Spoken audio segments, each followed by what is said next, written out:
There's a question I get kind of once in a while. People are worried about the noises their geckos make. Is this normal? I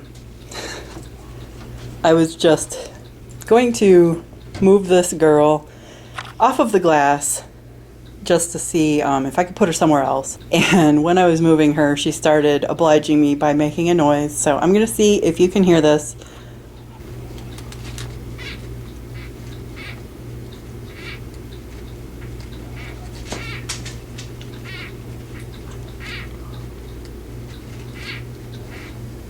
You can see her tail is wiggling a little bit, and she shakes her head a little bit.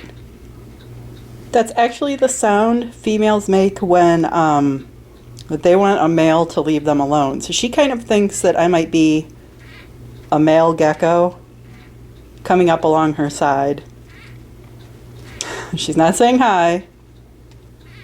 She's just warning him not to mate with her right now because she is already gravid. You can kind of see her chubby tummy.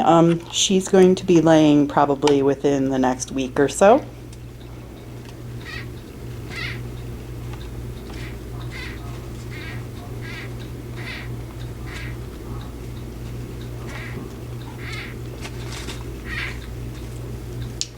But yeah, that sound you're hearing is pretty normal. So people that are concerned about the noises their crested geckos are making, especially if it's a female and you are touching along its sides, that's just a sound that they make to say, no, I'm not in the mood, I'm not receptive right now, leave me alone. So I'm going to leave her alone.